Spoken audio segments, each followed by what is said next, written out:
I'd say on average I'm falling asleep between 3 and 4, and like once it starts coming up on like 4 a.m. it's like, oh my god, dude, it's almost morning again. There are so many stalls and not a single squat toilet. So after you cross the suspension bridge, if you keep going for just like a little bit more of a hike, as you see I came up here, there is an amazing and super tall, beautiful waterfall. I'm really grateful I came on this though, because I've been waiting to like really actually learn more about Korea and understand its history. That's not how I wanted to start this video. Why are you barking at me? Oh, then here we go. Morning everybody, and welcome back to the channel. Right now it is 6:20 a.m. because I have just woken up and I have to go to the Imjingak station because I'm going on a tour today. Yay, a long-awaited tour. Something I wanted to talk a little bit about is that since I have arrived in Seoul, I have noticed my mental health like kind of declining in a way that I haven't observed it in quite a long time. The other week I was walking around and it was like I was feeling like, am I depressed? Like, not like in the clinical sense, but in this, like I was, you know, kind of eating like a lot. I was like sleeping in like a lot, doing these things that signal to me that I'm not doing well, and I can identify those things, but I kind of ignored it because I was like, no, I'm fine. So there's some things both internal and external that I think are really affecting me. On my end, I have not been sleeping well for a long time. I have been falling asleep at the earliest, usually around 2 a.m. and usually I'm not even tired when I'm going to sleep. Like, I'm just laying there. I'd say on average I'm falling asleep between 3 and 4, and like once it starts coming up on like 4 a.m. it's like, oh my god, dude, it's almost morning again.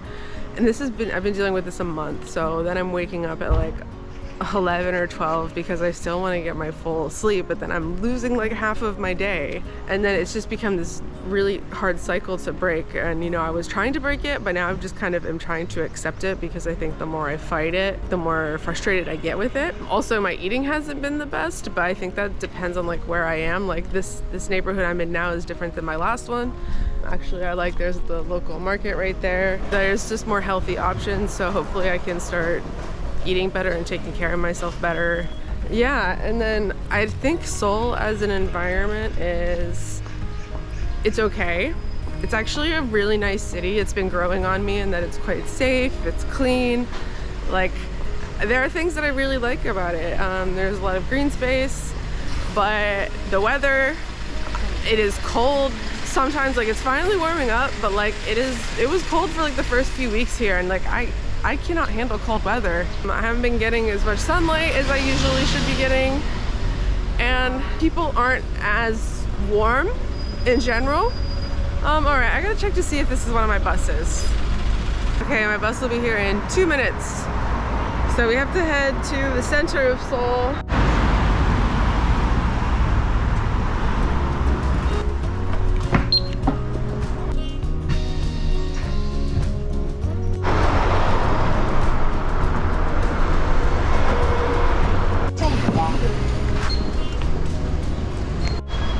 God, how cute is this place? Oh, happy peach day. Oh, love it. That's adorable.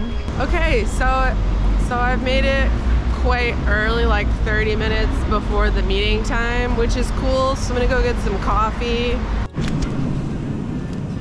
So before we go, I'm deciding to go to the bathroom, and I'm in the metro. And something else that kind of irritates me sometimes is when there's not a single squat toilet. Like, there are so many stalls and not a single squat toilet. Like, I personally find them more hygienic. I don't like to like squat awkwardly over these Western toilets. Sometimes they have a cleaner for the toilet, so then you can wipe off the lid, but like in this case you don't. Most bathrooms have at least 1 or 2 squat toilets, but not all of them. Not all of them, but I'm surprised there's not a single one in here right now. So the last thing I want to say that drives me absolutely crazy in Seoul is the metros. They're clean, they're overall pretty easy to navigate. Sometimes it is a little annoying when you're trying to figure out which train to get on in which direction, because they don't really like label them super well before you get to the train. But it's just the amount of time that you spend transferring from one train to another, or like going to this exit. It's like it's just so much time that you spend going around in these metros. Like, I used to get really tired of the Taipei metro, but this is like some next level like stuff. Like, you can transfer and you will spend like 6-7 minutes transferring from one train to another underground. Like, I don't know, I really value my time.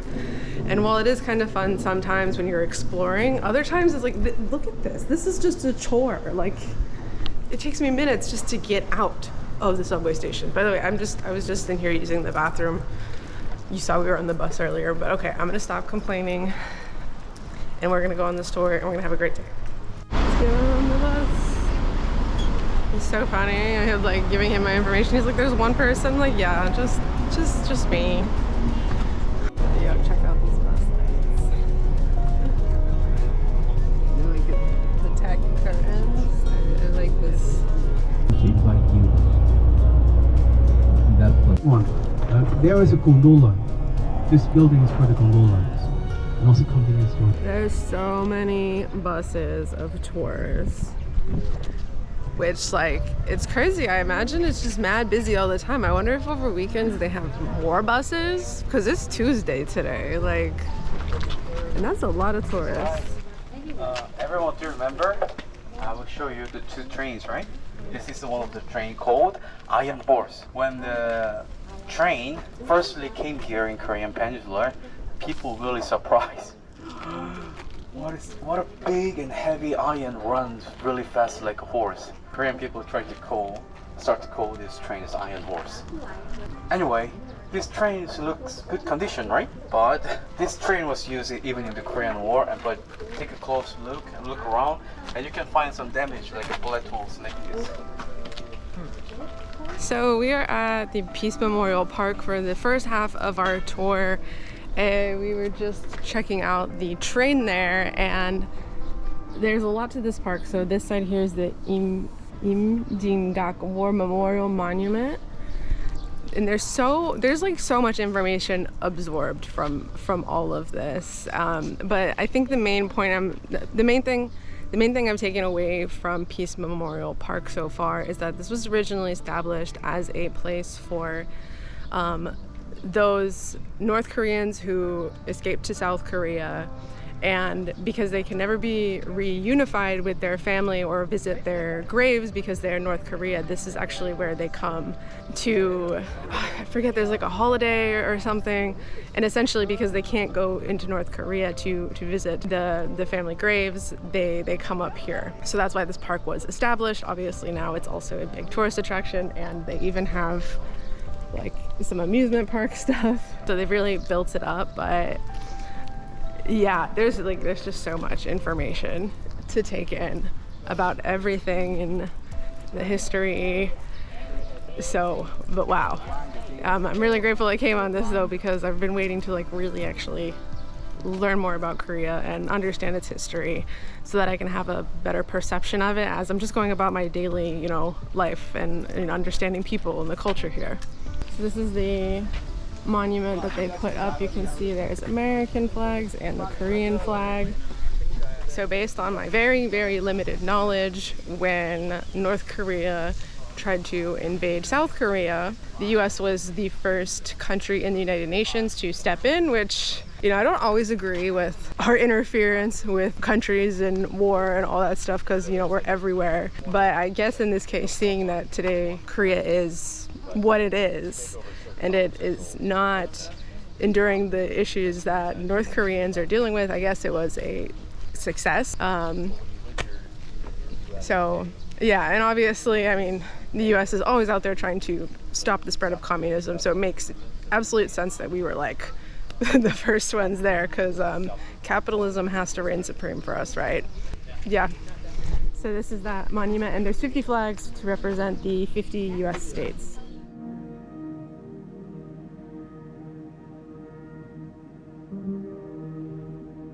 we provide the memory service 3 times in a year. So first is Lunar New Year, thanks, second Korean Thanksgiving Day, with the full moon in September, and lastly the funeral day. So we visit here. Can you see the pot? There's a pot. We put incense. Korean people believe the ancestor spirit follow the incense to come meet with us, and we bow to the portrait. And sometimes, if you have no portrait of your ancestor, in that case, the name of the ancestor, we bow.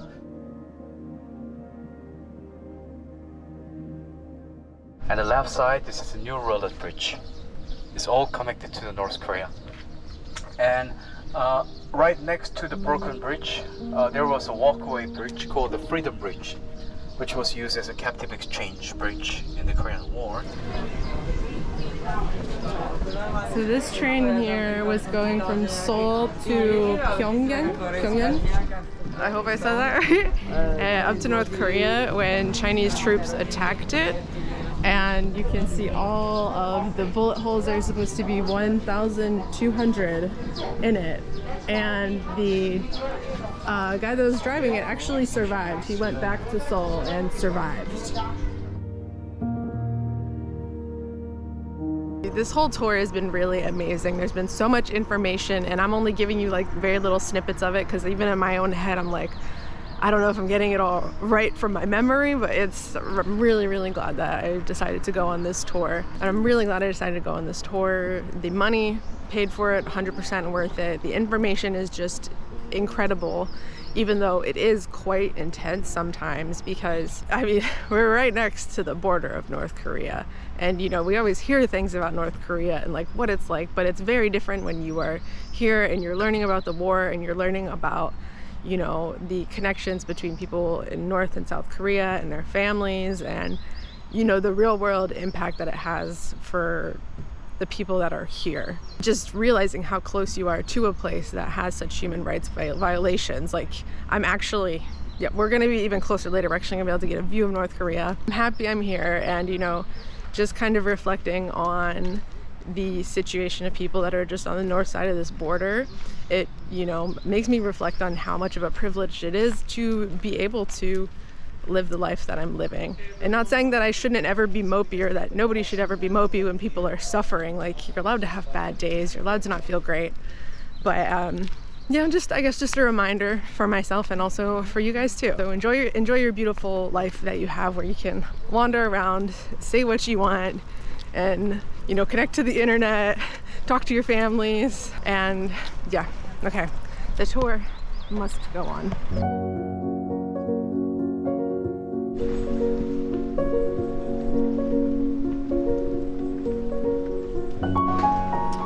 Ooh, look at this bridge. Oh, and then there's a Buddhist temple up there. Yeah, that's kind of far. Oh, the waterfall. Yeah. We're on the bridge! So cool. Oh my gosh, this view is epic. You got the stream going down there. Oh, it's so beautiful. What an amazing bridge. It's beautiful, just beautiful. Like, I'm loving the nature up here. So after you cross the suspension bridge, if you keep going for just like a little bit more of a hike, as you see I came up here, there is an amazing and super tall, beautiful waterfall. Definitely worth continuing the walk for. It's maybe an extra 5 minutes, some stairs, but like, so gorgeous. So at the top of the waterfall back there is a Buddhist temple, and I didn't have the time to get up there because it is quite a ways. But in just being in that presence, it started to make me reflect on the Buddhist concept. I think it's a concept or principle of taking the middle path. And as I was discussing earlier in my video, that I'm not, you know, really in my best alignment, I could say. So being in Seoul has really thrown me out of that alignment with being in this big city environment, with my sleep being out of touch, with the way I'm eating. And all of these physical and environmental things are throwing me out of this like spiritual alignment. So, you know, when I'm out of spiritual alignment, it's hard for me to like it just kind of all kind of feels like it's falling apart from there.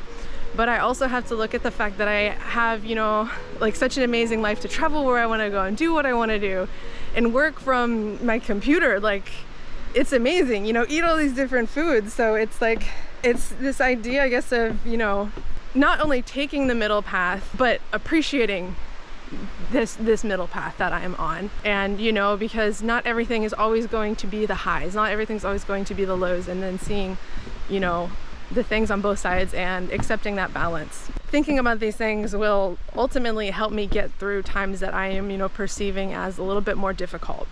So yeah, thank you, Buddhism, for introducing these things to me and, you know, helping me get through. So that, y'all, is part 1 of our tour to the DMZ, which we actually haven't even gone into yet, but I know this is going to be a lot of content, so we're going to cut this video here, and next we will be actually entering into the DMZ. So stick around and subscribe to the channel if you enjoyed this video and you want to see the next one. All right, you guys, peace.